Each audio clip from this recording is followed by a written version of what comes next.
জানাতে চাই বাংলাদেশের শ্রীলঙ্কা সফরের খবর। এবারে শ্রীলঙ্কা সফরে টেস্ট জয়ের সবচেয়ে বড় সুযোগ রয়েছে বাংলাদেশের সামনে বলছেন অধিনায়ক মুশফিকুর রহিম। কঠিন সেই চ্যালেঞ্জে মুস্তাফিজ, মিরাজ, সাকিবকে নিয়ে বৈচিত্র্যময় বোলিং আক্রমণ টাইগারদের এগিয়ে রাখবে বলে বিশ্বাস টাইগার দলপতির।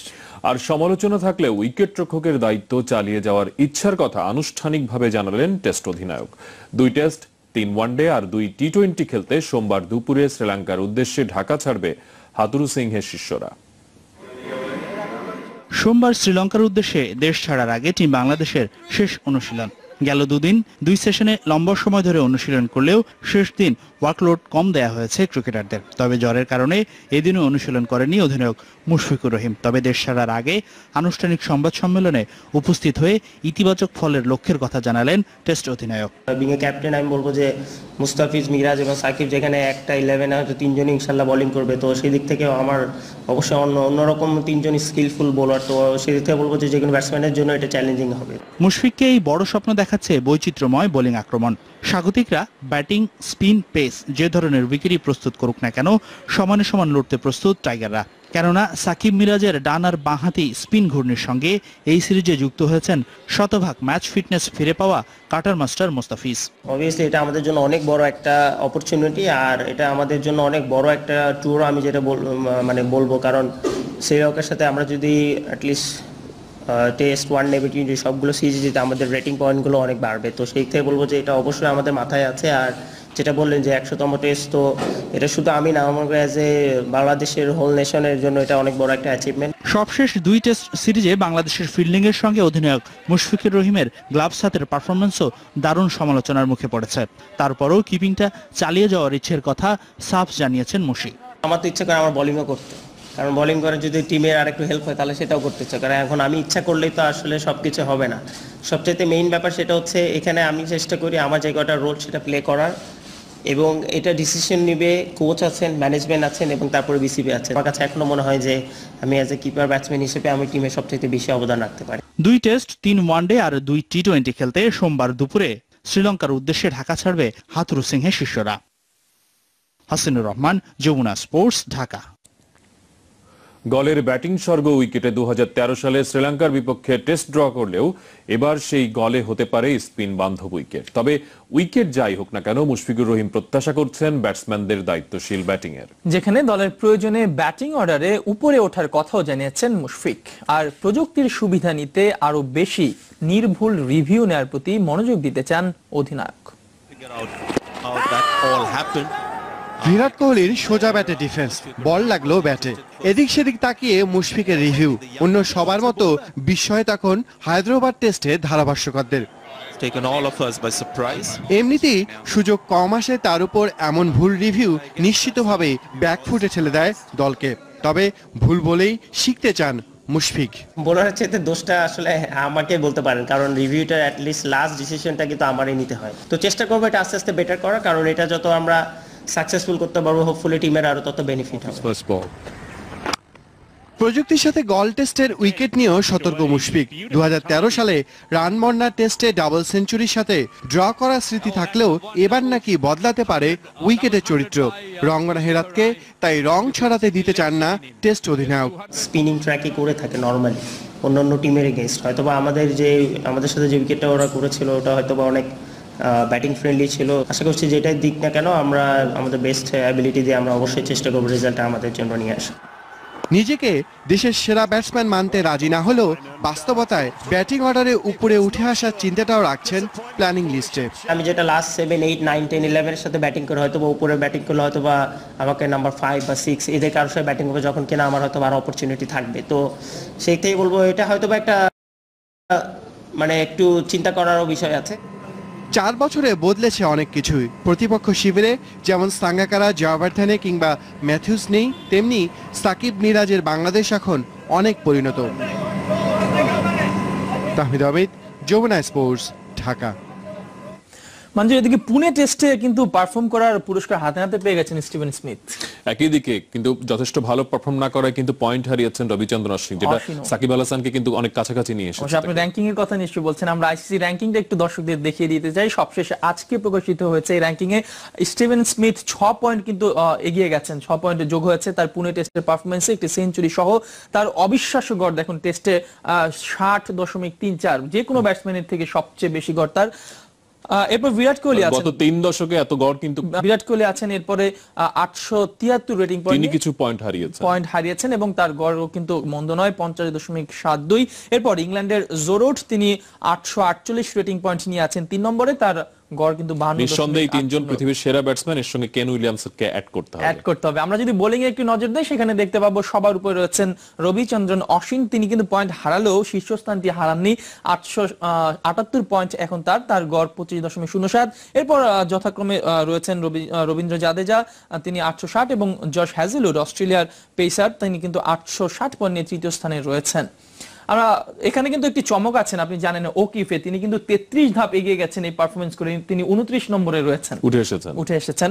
আইসিসির অলরাউন্ডার আমরা সাকিব আল হাসানকে দেখতে পাচ্ছি, তিনি কিন্তু 2 নম্বরে রয়েছেন 441 পয়েন্ট নিয়ে, তার উপরে রয়েছেন এক ভারতীয়ান রবিচন্দ্রন অশ্বিন এবং তার নিচে আরেক ভারতীয়ান স্পিনার রবীন্দ্র জাদেজা। অশ্বিন এবং সাকিবের লড়াইটা কিন্তু বেশ ভালো জমেছে, মাত্র 7 পয়েন্টের ব্যবধান, 7 পয়েন্ট, এবং বাংলাদেশ সাকিবের জন্য কিন্তু সম্ভাবনা রয়েছে, শ্রীলঙ্কা সিরিজের 2টি টেস্ট রয়েছে, সেখানে তাকে ধরে ফেলার কিন্তু একটা সম্ভাবনা ভালোই রয়েছে, ভালো সুযোগ রয়েছে, আবার নাম্বার 1 হওয়ার একটা সুযোগ রয়েছে।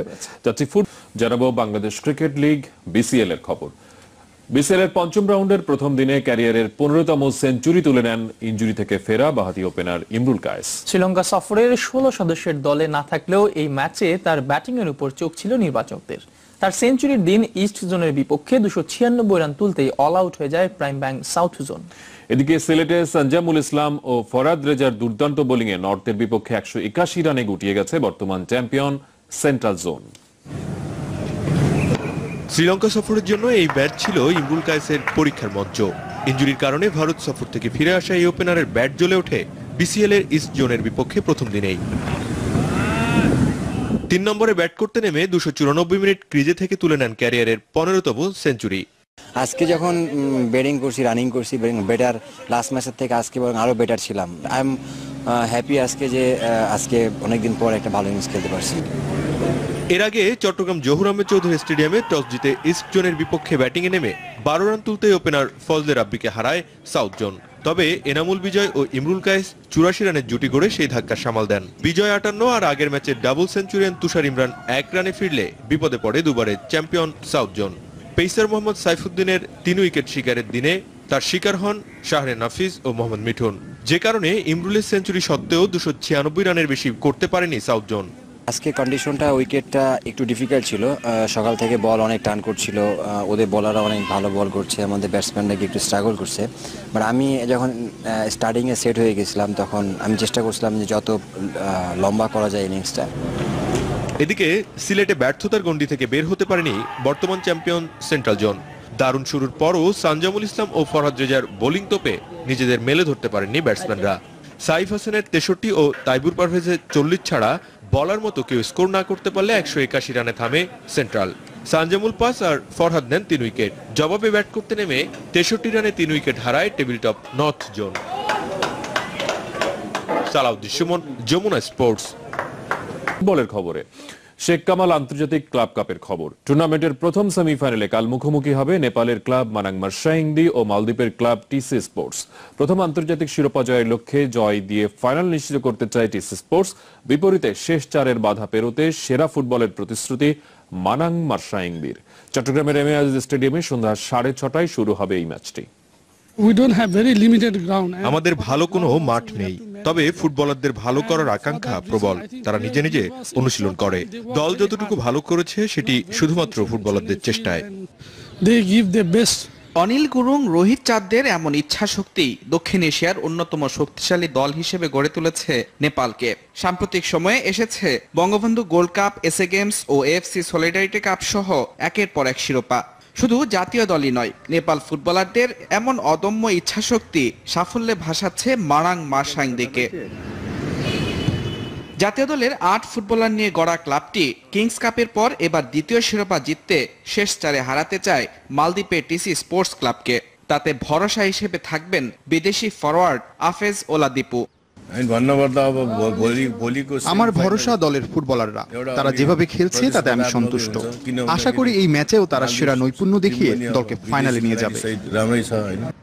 দ্বিতীয় বিভাগ থেকে প্রথম বিভাগ হয়ে লিগ রানার আপ। গেল 4 বছরে কোচ নিজাম মোহাম্মদের ছোঁয়ায় পাল্টে যাওয়া মালদ্বীপ ক্লাব টিসি স্পোর্টস এই টুর্নামেন্টেও আছে দারুণ ছন্দে। নিজেদের প্রথম শিরোপা মিশনে প্রতিপক্ষ মানাং মাসাংদিকে দলটি রুখতে চায় ছন্দে থাকা স্থানীয় ফুটবলার নাইজ হাসান ইব্রাহিমদের নৈপুণ্যে। ফাইনালে ওঠাটাই আমাদের একমাত্র লক্ষ্য। জয়ের জন্য সম্ভাব্য সবকিছু করব আমরা। প্রতিপক্ষকে হারানোর সব পরিকল্পনা নিয়ে রেখেছি। তবে স্থানীয় ফুটবলার নির্ভর এই দু দলের লড়াইয়ে পার্থক্য গড়ে দিতে পারে বিদেশিরাই। মুজরামিন তারেক, যমুনা স্পোর্টস, চট্টগ্রাম। এবারে হকি। প্রথম প্রস্তুতি ম্যাচে অতিরিক্ত পরীক্ষা নিরীক্ষার ফলেই ঘানার কাছে হেরেছে দল, এমনটাই মনে করেন ফেডারেশনের নির্বাচক কমিটির সদস্য মামুনুর রশিদ।